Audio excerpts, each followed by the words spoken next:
weather forecast, and more with no paywall. Head to DeWittDailyNews.com to get the local information you need to know. From the Heart Media Group newsroom and DeWittDailyNews.com, I'm Ben Hubbard with this expanded morning newscast.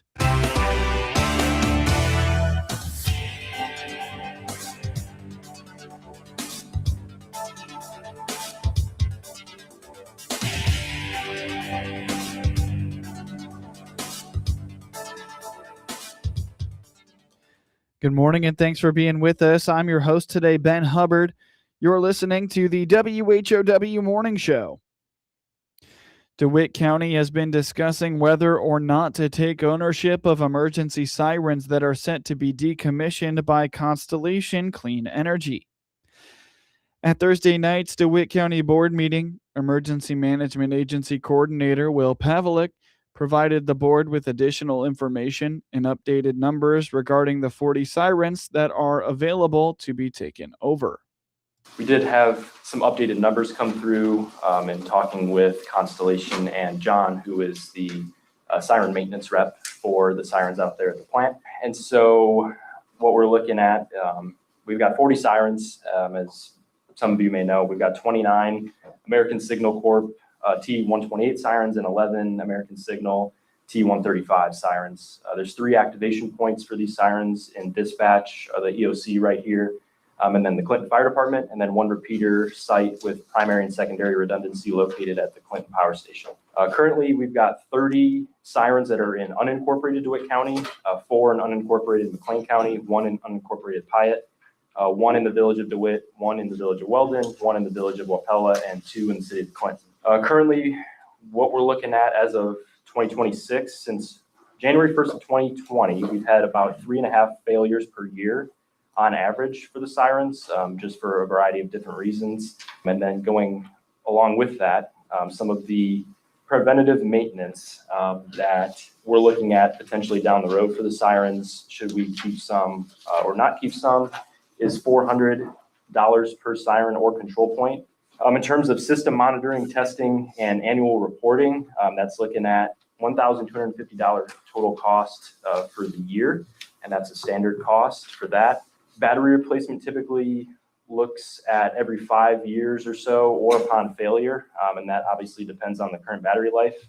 But in terms of battery installation for the T128 model, it's $750, and then for the 135, it's $1,250 for that installation cost. The board voted no to taking over the 40 sirens in 2022. However, after discussions with State's Attorney Dan Markwell, Pavlik believes a change in language would allow the board to take over fewer of them.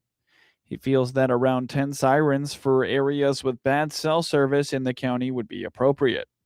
With all that information in mind, I talked with Mr. Markwell and Dee about the previous vote in 2022, which the board had voted to not keep the sirens. After talking with them, it seems like that motion cannot be brought about in that same language.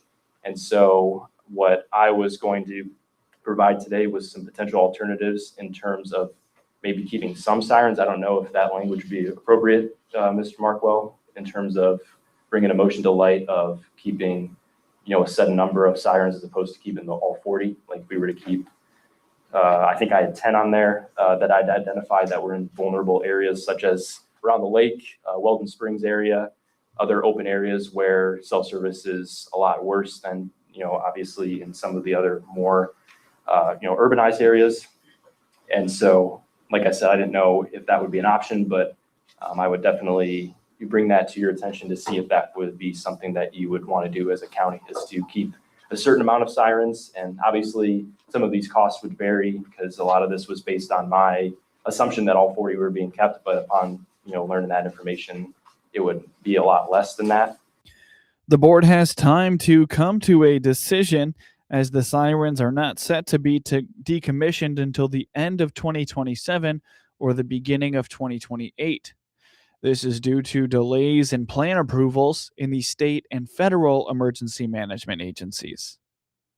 The project is still, as far as I have known over the last couple of weeks, the project is still at the state level, and then it would have to go to FEMA for approval.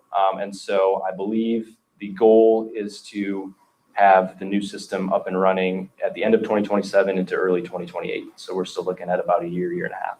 I think the last we talked to, Constellation was planning on decommissioning the Sirens anyway, right? And then we would have to either put them back up. I thought there was some discussion on that, but any clarity on that? Yeah, so I did talk with them, and that's not what's going to be the case. If we were to take the Sirens on, they would stay as is. That would be more cost effective for everybody. That was a miscommunication on my end, and I apologize for the Public Safety Committee that I said that to, or I'd mentioned that to.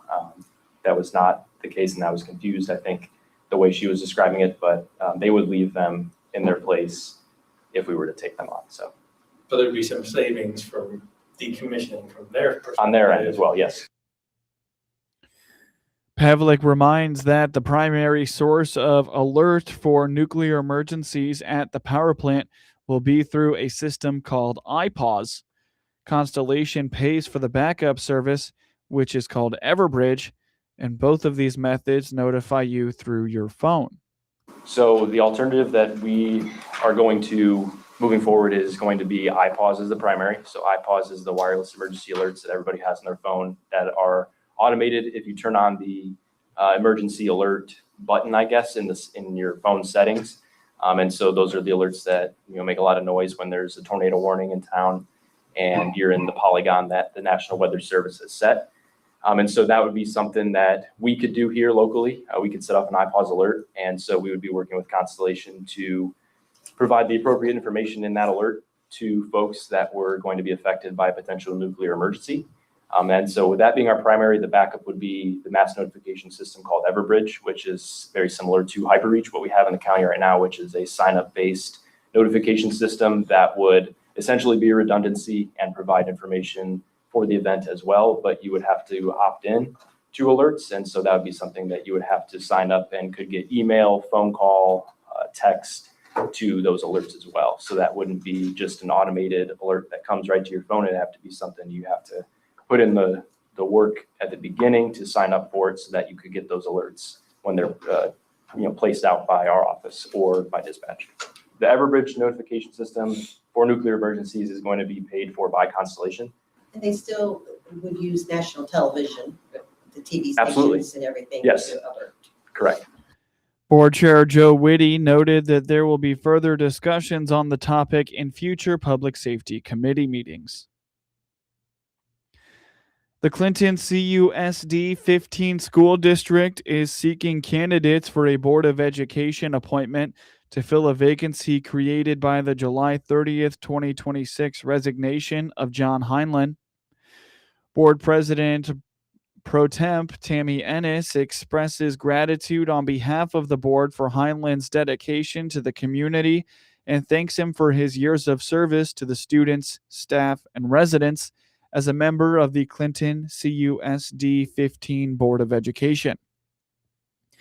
This appointment will be until the 2027 election. The board has 60 days to fill the board vacancy. At a minimum, applicants for the school board position must be a United States citizen, at least 18 years of age, and a resident of Illinois and the district for at least 1 year immediately preceding the appointment. Applicants must also not have been convicted of a sexual crime against children, not hold an incompatible public office, not have a prohibited interest in any contract with the district, and not hold certain types of prohibited state or federal employment. Qualified candidates may email a resume to tennis@cusd15.org or drop it off at the district office located at 1210 State Route 54 West in Clinton, Illinois, 61727. All materials should be placed in a sealed envelope with attention to the school board.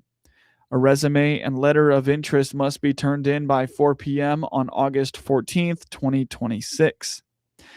Get news anytime at DeWittDailyNews.com.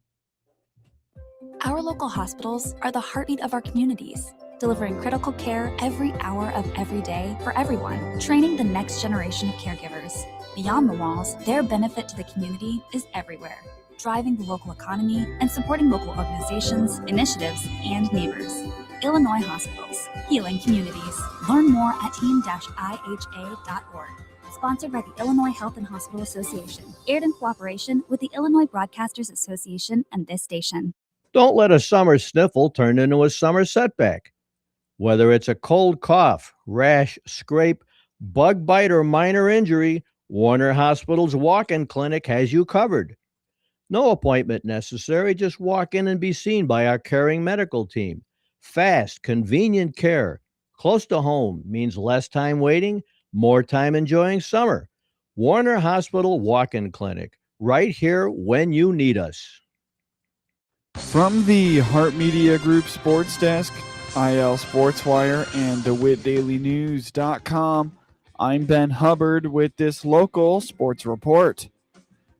The Springfield Lucky Horseshoes battled back to tie the game early, but couldn't overcome a timely offensive attack from the Quincy Doggy Paddlers, who scored 3 runs in the 5th inning before adding insurance in the 9th to secure a 6-2 victory Thursday night in Prospect League action.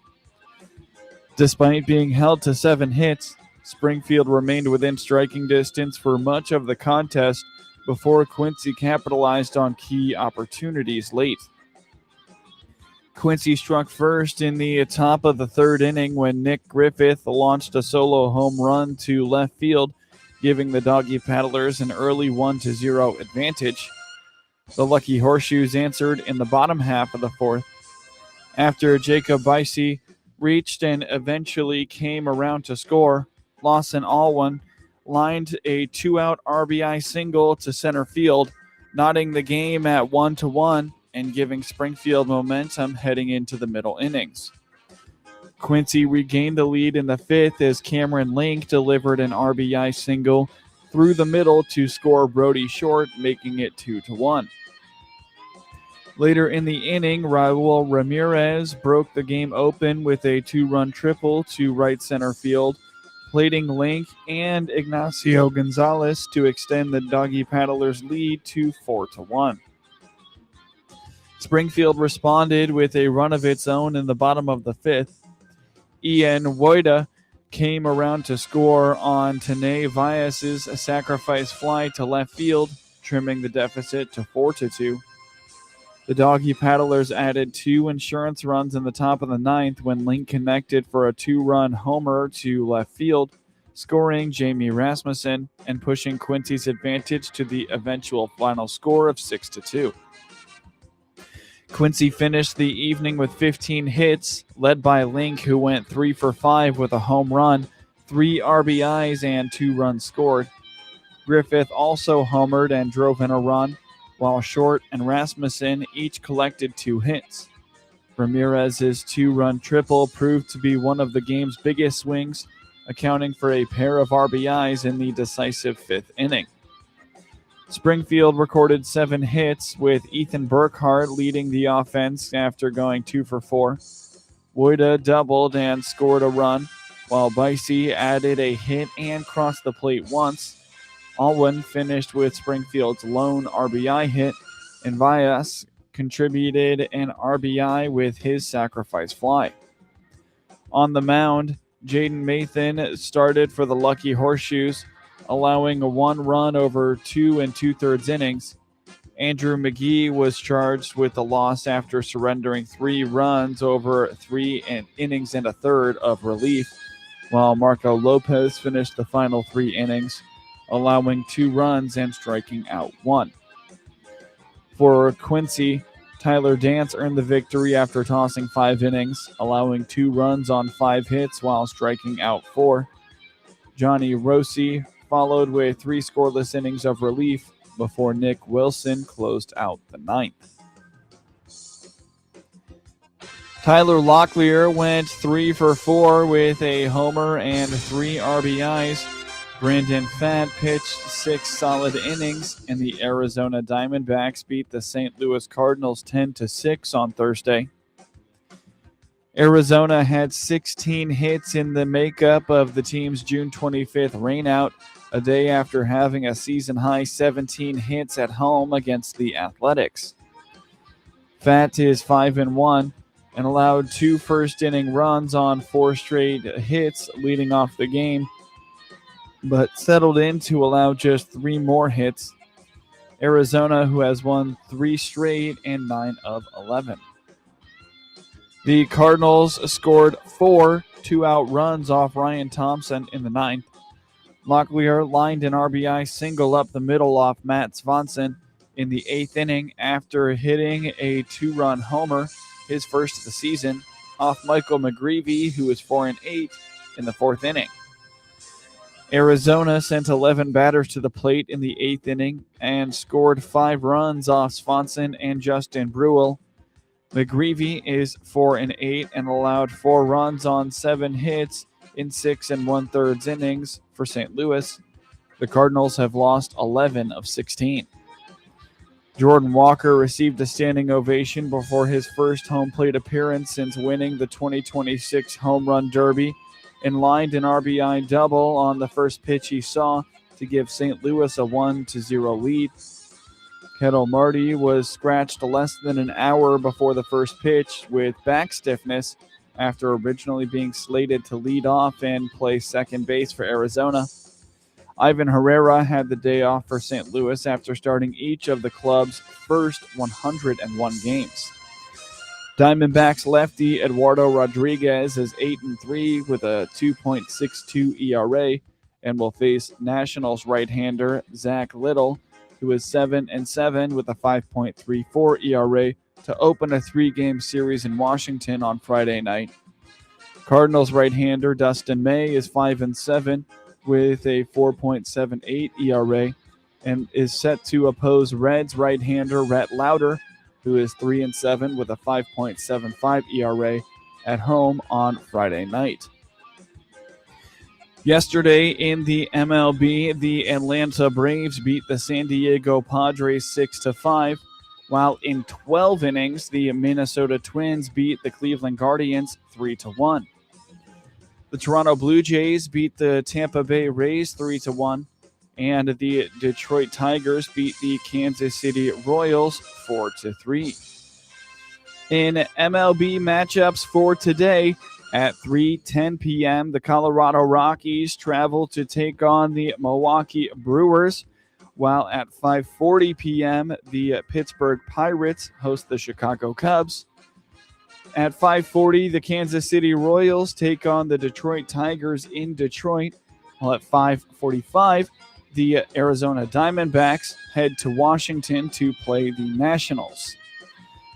The Philadelphia Phillies are hosting the New York Yankees at 5:45, while the Atlanta Braves go to Camden Yards to take on the Baltimore Orioles at 6:05 p.m.